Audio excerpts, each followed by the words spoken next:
Human beings, animal, and plants depend on oxygen to survive. While some animals resemble human beings in their techniques of respiration, some others have completely different respiratory mechanisms. Plants also have a unique way of breathing. In this lesson, we will study respiration in plants and animals in detail. Objectives.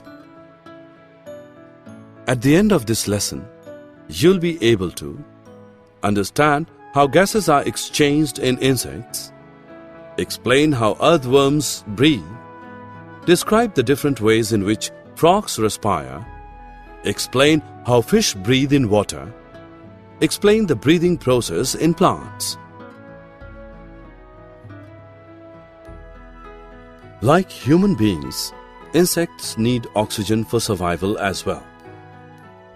Again, like human beings, they produce carbon dioxide as a waste product. But unlike human beings, insects like grasshopper, housefly, cockroaches, etc. do not have lungs. The process by which gas exchange takes place in insects is known as diffusion. Air enters the insect body through tiny holes present on the sides of the body. These holes are known as spiracles.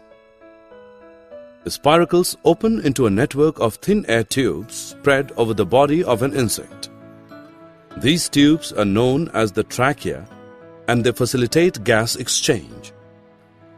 Oxygen reaches the cells through the tracheal system and the carbon dioxide is received from the cells by the tracheal system and expelled from the insect body through spiracles.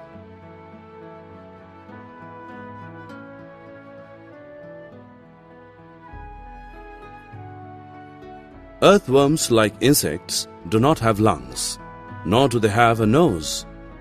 They breathe through their skin. They absorb oxygen from air and soil. When the oxygen comes in contact with their moist skin, it breaks down. It is absorbed through tiny blood vessels and circulated throughout the body. The same blood vessels carry the carbon dioxide to be expelled through the skin. For an effective absorption of oxygen, earthworms keep their skin moist. Frogs, like human beings, have lungs. They use their lungs for breathing. But since their lungs are not well developed, they use two other types of respiration. One is buccal respiration and the other is cutaneous respiration. In buccal respiration, oxygen is absorbed and the blood vessels that line the roof of their mouth expel carbon dioxide. During this process, the passage to the lungs remains closed. In cutaneous respiration, oxygen is absorbed by the network of blood vessels on their skin. This respiration is effective only if their skin is moist. This technique of respiration is used by frogs on both land and water. Since fish is an aquatic animal, its respiratory system is different from the respiratory system of animals living on land. Fish has gills that allow it to breathe in water, so the fish is under no compulsion to come to the surface of the water for air. They take in oxygen-rich water through their mouth and pass it over the gills. The gills are lined with blood vessels which absorb the oxygen and release carbon dioxide into the water. The deoxygenated water is then expelled from the body through gills. In plants, respiration takes two different forms. One, when the pores of the plant absorb oxygen and release carbon dioxide. These pores are present all over the plant body and even in the roots. Two, when photosynthesis takes place.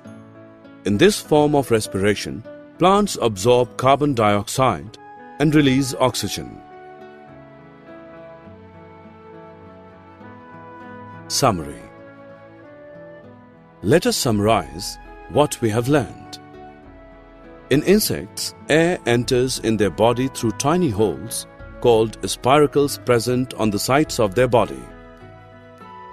Earthworm exchanges gas through its skin. Frogs have a pair of lungs like human beings for breathing. Their skin is moist and slippery. They can also breathe through their skin. They also breathe through their mouth. Fish have special organs for respiration called gills. Plant respiration takes two different forms. In one form, oxygen is absorbed and carbon dioxide is released. In the other form, carbon dioxide is absorbed and oxygen is released.